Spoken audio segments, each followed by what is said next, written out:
Hello everybody, and welcome to the Pit and Paddock Race Show for the third week of October, where it's almost not hot. Oh, it's hot again. Yeah, well. But less hot. November 1 is the magic day when it's not hot anymore. And it snowed up north in October. I did open the doors in the morning for a while. That was nice. Yeah, you could open the doors. Yeah, I looked on my cameras up north and there was snow on the ground. Wow. In October. That's global warming, you know. Yes. Oh, that'll get us a tag on the YouTube channel. Don't say it. Then they put the thing at the bottom. I know. To tell us what global warming really is. Well, we're going to jump into F1, where at the United States Grand Prix in Texas, it was finally Ferrari, with Leclerc taking an easy win, followed by teammate Sainz and Verstappen rounding out a contested podium. Third place was decided by everyone's favorite factor, the refs. Yeah. What?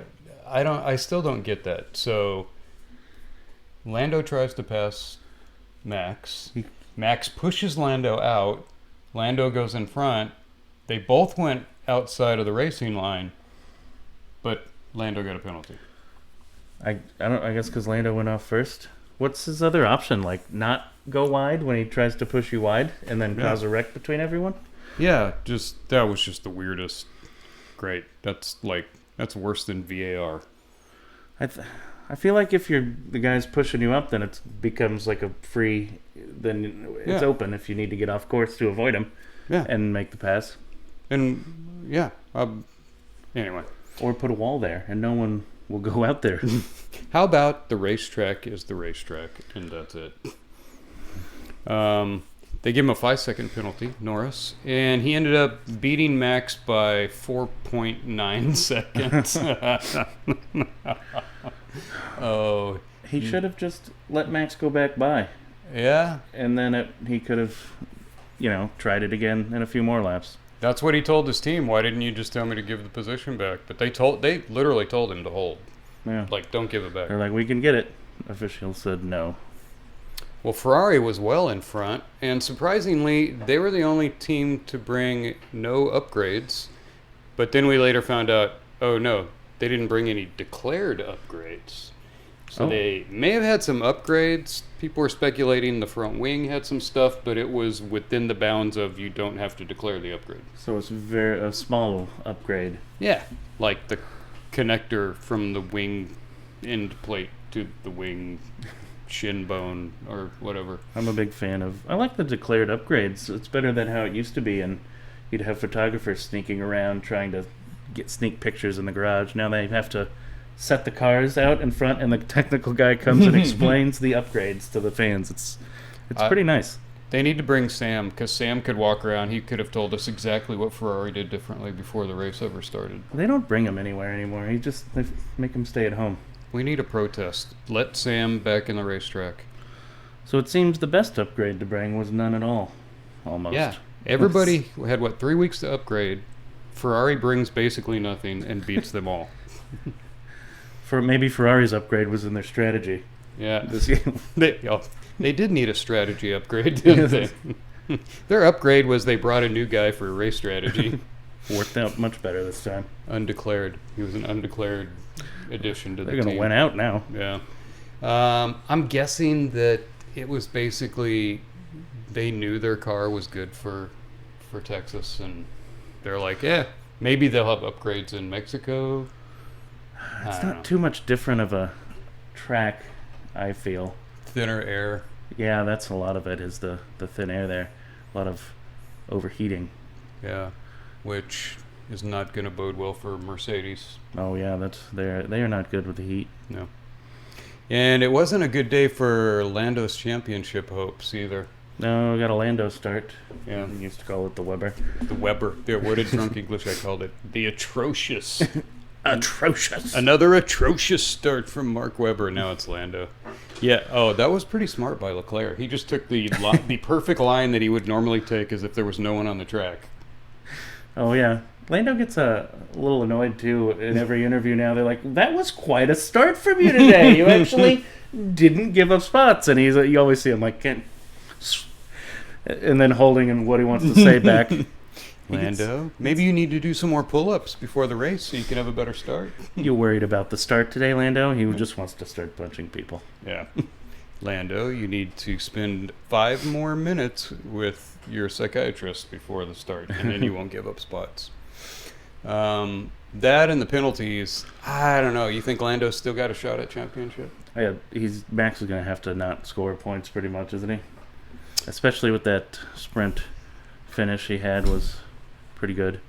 So, yeah, I don't think he's going to be able to catch him there.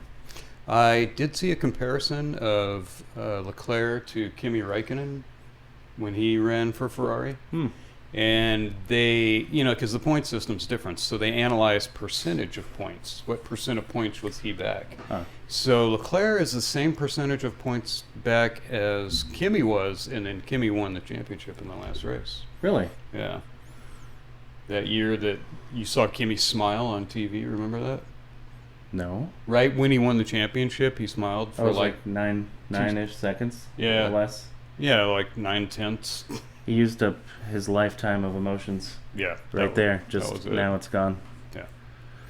It was a good day for Max, though. He won the sprint quali. He won the sprint. He was P2 in quali, P3 in the race. He did good. I think it was all that extra weight they saved by skipping the special livery this week.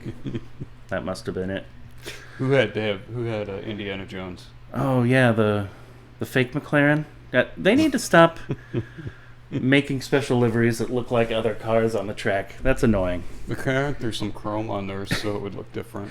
And then you had to be like a foot away from the car to see it was actually Indiana Jones. It was like hidden behind the side pod where you couldn't see it. It said Indiana Jones. It was like, well, I don't get the connection between Alpine, Indiana Jones, and Texas. Oh, it's the new Indiana Jones game, Indiana Jones and the Great Circle. It's by Microsoft, and I think Microsoft is a Alpine partner. That's my guess. But wait, Chrome is the McLaren sponsor. Yeah, that was. Which is Microsoft? No, that's Google. Google. Sorry, you're right. That's Google. That's a different, overwhelming big tech company.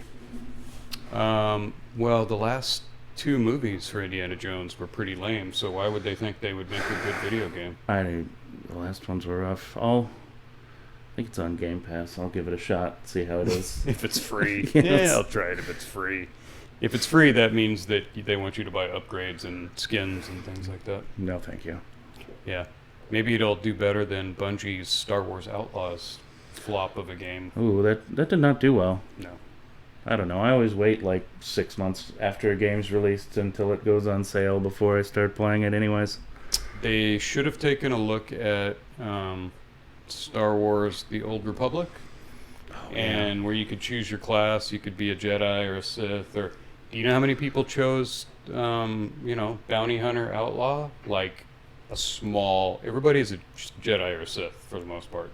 So you really think a game based on bounty hunters is going to be a big hit? Not as much as a Jedi. No. They already have that game. Yeah, if you can't use the Force, then I'm not playing the Star Wars game. It's just not the same. I did notice the Alpine was confusing enough that Wall Street Journal misgendered the Alpine as a McLaren and put it on the front page of the Saturday paper. Oh, the front? Yeah. Oh, no. Because it had all the orange, and they're like, it had a picture of an Alpine. I think it was Gasly, and it said Lando Norris, practicing, and I'm like, wait a minute, the sponsor on the front wing looks different. And then I look closer, and I'm like, that's not Lando. Oops. So, yeah, if the bright minds there can't get it, then who can? Some intern back at quarters that doesn't know who these people are. Yeah. So the big thing, it seemed, at the U.S. Grand Prix was track limits. Track limits. What happened to the paste on gravel? I heard no mention of it. I didn't see it. Yeah, did they not put it on? I didn't. I guess not. Or if they did, it was a non-factor. All right. You thought it would have kept everyone in bounds, but I didn't see it at all. If F1 needs to fix one thing, it's the stupid track limits. That track could use something like that, because NASCAR had the same problem there. It's annoying. Yeah, just put a bunch of nasty kitty litter off of the racing line, and you won't have a problem. Keep the cars. I don't want to hear officials giving people penalties. I would rather the drivers give their own penalties when they get off course. Oh, like NASCAR Yeah, at the Roval? yeah. But they won't do that. No. Maybe you could just like put a bunch of protesters out there, and like if you get off the racing line, you hit a protester. What's the bad part? Oh, I guess it depends on what they're protesting. Oh, that's true. Yeah. Or, something else like kittens and puppies. It's just some kittens sitting out there like, you better not get offline, man. You're going to hear it. You don't want to kill kittens and puppies. Come on. Yeah, that'll keep them on the track limits. One of the more interesting parts of the race was the Liam Lawson versus Fernando Alonso battle that lasted quite a while. Some kind of new rivalry going to happen right there? Yeah. What was it? I guess Lawson did something, pissed off Alonso, and Alonso said, "I'm going to make him pay," or "I'm going to screw him," or something like that. And he did. He did. He messed up his qualifying run. I don't know what happened between those two, but you need a good rivalry like that. Yeah, it lasted the whole weekend pretty much after that. Yeah, I mean they're both like mid-pack and rear. What do they call them? Backbenchers. So it's like Trinidad versus Tobago rivalry. It's fun to watch, but it doesn't really make a difference. You're not really going after points here.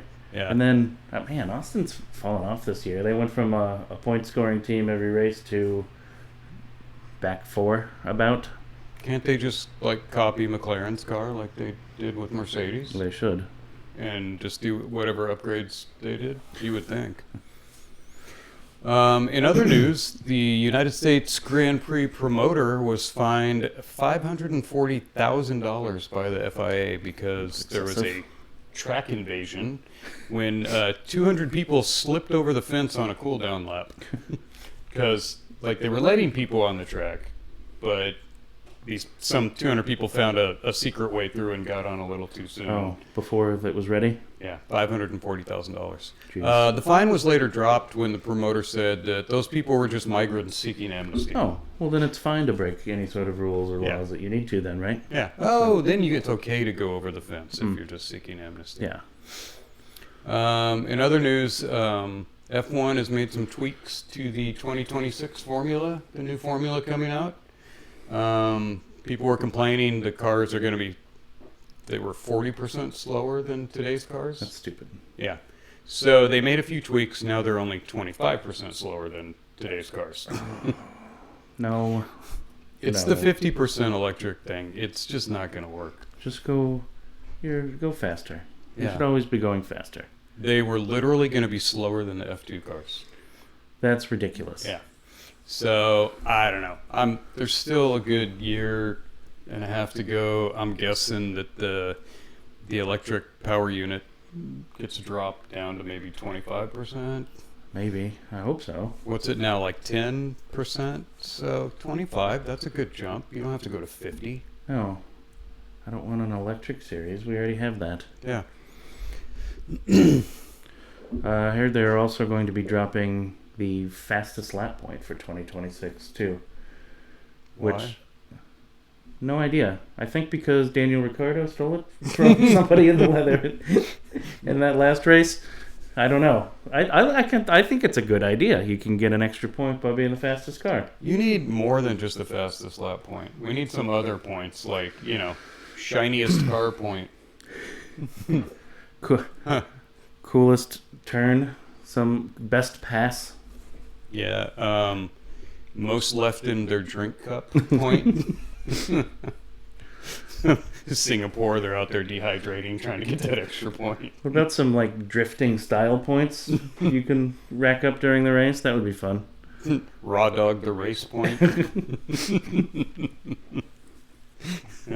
I didn't even watch where I was going. I just raw dogged that whole thing. That would be Lance Stroll. We know. Well, next up in Formula One, we have the Mexican Grand Prix, which I had a lot of jokes lined up for that one, but they were all going to get us demonetized. So, Well, that makes sense. yeah. There will be no sacrifices on the Temple of the Sun at Teotihuacan. Not anymore. Yeah. We shut that down. They don't do that anymore. Moving on to NASCAR, it was Lucky Logano in Las Vegas holding off Chris Bell and Lord Byron with Daniel Suarez Dixon somehow finding third place at the end of the race. Where did he come from? Just Scott Dixon. Scott Dixon did his way up there. He was Daniel Ubiquitous Suarez Dixon. He just came out of nowhere. Did that? Go ahead. Logano also kind of Scott Dixoned his way up there too. Yeah, I was gonna say, was Logano? Was that a Danica win? Yeah, pretty much. Just a good fuel mileage. Did he just kind of get lucky on fuel, or was he strategizing for fuel? Strategizing, but then he needed no cautions in it to run the whole last leg of the race to run through, and it's worked out for him. Hey, my first boss said I'd rather be lucky than good, and he turned out to be neither. That's double lucky after getting in because of a disqualification to the next round and then winning right away to move into the championship. Well, that doesn't bode well for keeping Logano out of the champion. No. There is zero chance of him not being in the championship race. Yeah, that's 2 luckouts in a row. Okay. Well, maybe we should move him up to the top of our fantasy. That would surprise me. The race started out with Tyler Reddick's Toyota dominating most of the first stage. I think it was late in the first stage. Daniel Hemrick just smashed Dylan head first into the wall. Yeah, the commentators were saying that they were good friends, but That didn't look like a good friend move. It was he turned him head first into that wall. I was like, well, that's a bit of a hit there. And nothing was going on around him. Wow, that's worse than you did what with my girlfriend? 2 back markers ruining the race for everyone else.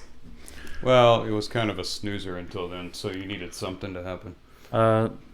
So once stage 2 started, about 10 laps in, Chase Elliott gets taken out by Tyler Reddick and Martin Truex Jr. teaming up there. That's when that killed.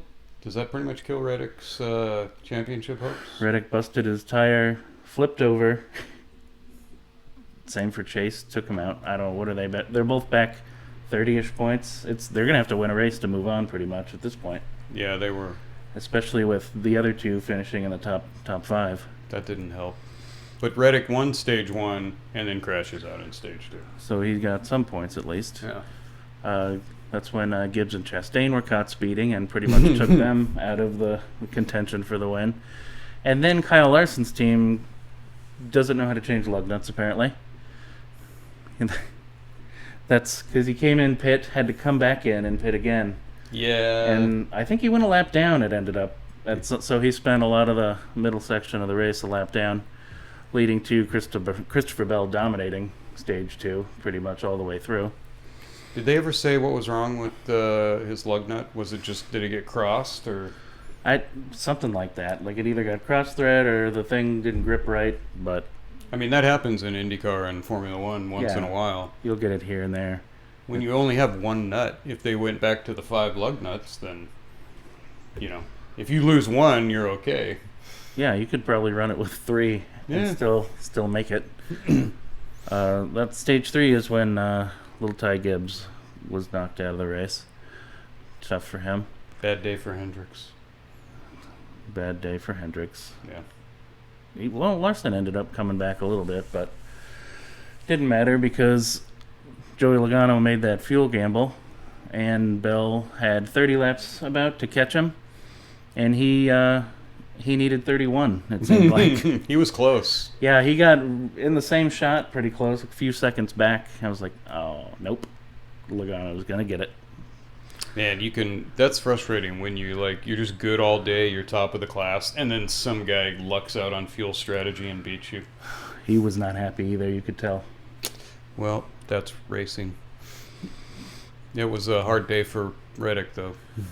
Another bad start to a round for Tyler. Yeah, he's on my get dropped in the next round list. That kind of reminds me, I watched the race on regular TV. You have got to stop putting commercials for Peyronie's disease. I don't ever want to see one again. They're terrible. And don't advertise your website as bentcarrot.com. I don't even know what Peyronie's disease is. Oh, well, if you go to bentcarrot.com, you can find out all about it. Well, that's given me an image. I think, was it qualifying or something I was watching? And I think it came on 7 times in like a 30-minute span. That's so bad. Is the current generation having a problem with bent carrots? Apparently so. They can't stop making commercials about it. It's probably cell phones and climate change. Yeah, the 5G. It's all the 5G. 5G is causing bent carrots. I guess we'll move on to some paint schemes now. One of my favorite was, well, I was going to go with the Evel Knievel car, but then I saw that Dale Jr. is bringing back the number 8 Bud car for some races, so that moved to the front immediately. Wasn't even in this race, but it's coming. I'm excited. I had to go with the Evel car because Evel's just one of the coolest dudes ever, and I got to design the stand for his rocket. It's his not, what do you call it, Sky Cycle. Oh, that's pretty cool. Yeah, and then I get to meet him and do an autograph, and they're like, "Oh, this is the guy that designed your Sky Cycle stand," and he just went, "Good job." Next autograph. That was it. He was like 60-something by that time, so he was kind of on his way out. He did. He was a little hard on himself too. Yeah. I didn't see that car on TV. I didn't really at all until after the race. I saw some pictures. I'm like, well, they should have showed that. It was a cool car. The driver's suit the guy had on even was Evel's same suit. Well, not his actual suit, but it like looked like Evel's suit that he wore. Oh, that's what I'm going to wear when I turn 75. Just wear that around? Like the skin-tight Evil suit with the cape. And then I'm going to have the cane and walk around with the cane, but, there'll be a sword inside. His skull on the cane, too. Oh, yeah, I might do a skull. Or get one of those, like, mosquitoes frozen in amber. That'd be cool, too. How about on your not good list? The Cup Series wasn't that bad, but I do want to complain about the entire Busch Series field. I think I've only heard of 5 entire companies on every single car in that field. It's kind of annoying. They're all, I don't know, I've never heard of any of them. Drug companies and banks? Just banks, drug companies, like local construction companies that I don't even know where these sponsors are coming from.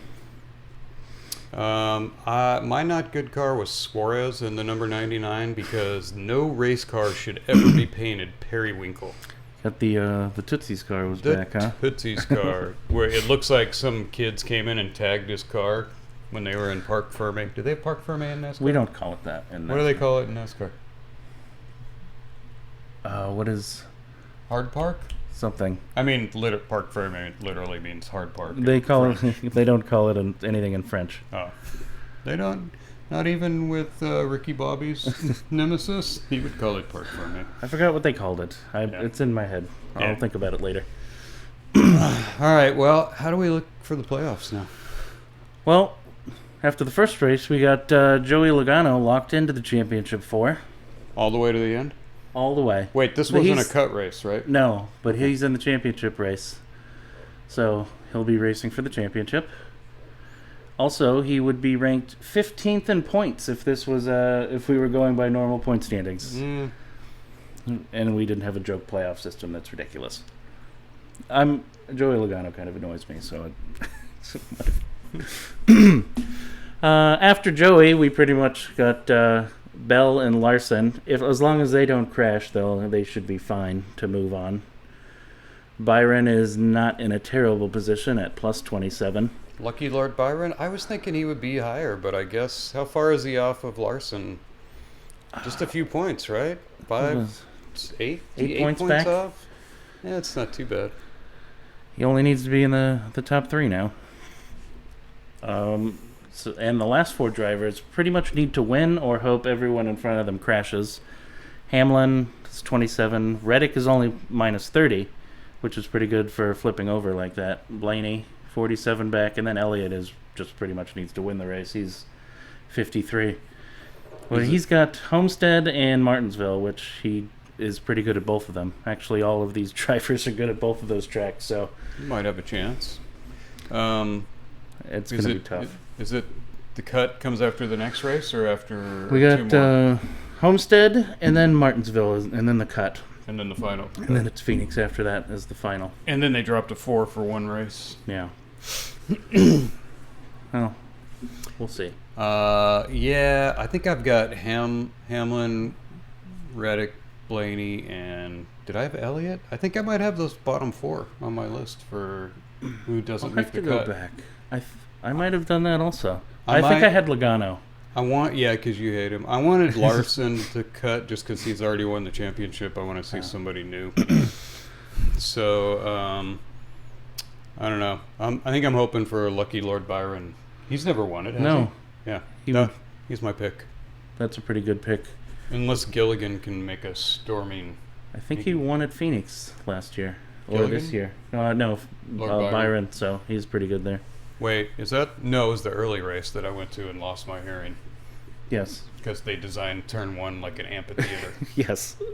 What idiot designed that track? Yeah, they need signs up at Phoenix that you need to wear hearing protection.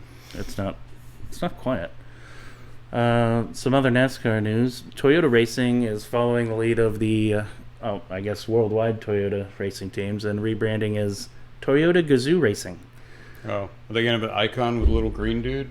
I hope they do. The Great Gazoo? I like it because it seems like it's a lot of fun to say. Gazoo? Toyota Gazoo. Dude, oh yeah, it does sound. Who had the Great Gazoo? Flintstones? Was that on the Flintstones where they had the Yeah, Martian he man? would like pop up. Yeah, He's yeah. like a small little guy, like over their shoulder. Was that him? Yeah, he was like their jump the shark moment, but it actually helped. Oh, I remember seeing him around a lot. Yeah, the Great Gazoo. He Yeah. could just like magic stuff, and because that's what you could do if you're a Martian. That makes sense. Yeah. Wait, no, but Toyota also just teamed up with Haas, and that was also called Toyota Gazoo Yeah. Racing. So same Toyota Gazoo. Yeah, that's their world. I think most of their other series were already branded that, like World Endurance and I don't know what else they run. Rally. I think they're all branded Toyota Gazoo, so they Okay. brought the U.S. in line. And also, I heard today that Frankie Muniz is going to be racing full time next year in the Truck Series. Full time? Full time. So be prepared for terrible Malcolm in the Middle jokes. Isn't he like 50? He's probably 30s, late 30s, maybe 40. Oh, is that it? He's got to be 40s. He did some ARCA races the other year. He was at Phoenix. He was pretty nice. Does he have his own team, or does he have an actual ride? He has a ride. Okay. I think he brings some Ford sponsorship. He's not bad. He's pretty good for. For a celebrity? Yeah. He was in. He ran some Toyota Atlantics for a while, I remember. I think I remember seeing him at Long Beach Yeah. in the celebrity race. I think he won that when he was like 18 or something back in the day. Okay. What's up next for NASCAR? NASCAR, we've got Homestead Miami Speedway. It is a 1 mile track, and you're going to want to run the high line there. Everyone likes the high line up against the wall. That's going to be a parade race, isn't it? I hope not. I think that one, I don't know. I never know anymore. It seems like it changes depending on how the tires are. Yeah, Homestead's not been a race that had lots of excitement. I'm surprised it's on the playoffs. It used to be the championship race for a while. Yeah, for a long time. It was always boring. The leader would just try and stay safe and make it to the end, and yeah, it was never exciting. Probably better than Phoenix. Through Yeah. this one. Well, in IndyCar, they're still asleep for the year. I think they're in hibernation. Did anything else happen in IndyCar that is worth talking about? The biggest news I heard that was Haley Deegan was going to be moving over to underperform in Indy Lights next year after underperforming in the NASCAR Trucks and Busch Series the last few years. Is she an actress? Sounds No. like an actress name or a singer that I don't want to listen to. No, she did some drive stock cars. She won some ARCA races, but then was not ever successful in NASCAR. Oh, like another female driver that we've heard of. But you know, Danica won a race on Fuel Strategy once. Did she win anything in NASCAR? No. No. I mean, I thought NASCAR would be better for her because you don't have the disadvantage of road courses and, lots of road and street courses that you need extra arm strength for. They didn't. They did. They never. They tried to push her up to Cup too fast. She needed 3 years because she's never driven stock cars. Yeah, they gave her a year and a half and was like, okay, good luck. She was popular. They wanted to get her up there as fast as they could to sell tickets. Yeah, it didn't last. Didn't work out that well. Oh, well. Everybody thinks NASCAR's going to be easy, and it's not. Dario tried it before, too. Oh, he hurt himself, though. Yeah. Well, neither was going over to IndyCar when you're retired from NASCAR. I'm like, nah, you need to be a lot younger to run IndyCar. This is a nice try, Jimmy. Yeah, you need to be a lot younger or have, 4 decades of experience like Scott Dixon.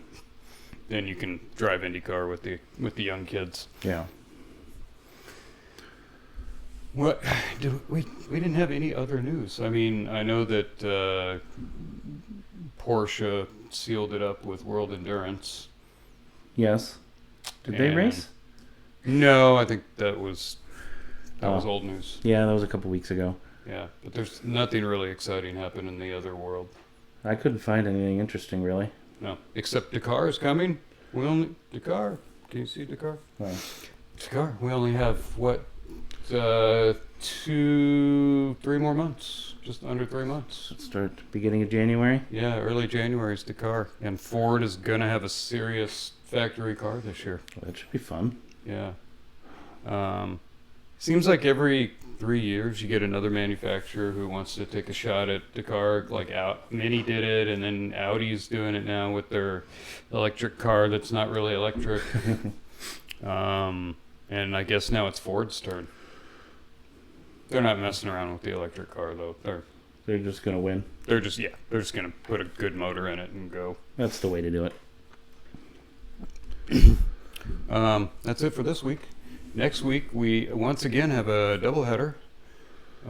Formula One in Mexico and NASCAR in Florida. Yep. Unless that track wasn't in the hurricane path though. No. Homestead, no. It's fine. Homestead's far away from hurricane land. Yeah. Oh, that would have made it more exciting. Like if the hurricane was actively coming and they were having the race. Now you have to dodge objects flying, I think they would probably put a caution out, or yeah, I'm not sure. Just let them go. You have to dodge the pieces of roof and the cows flying across the. Put the rain tires on. Yeah, you could do it. Florida people, they'll stay in the stands. Hurricane or no hurricane, they'll stay for the race. Just watch out for the lightning. When that happens, they got to shut it down. Oh, well, just don't touch the ground or get wood bleachers or rubber.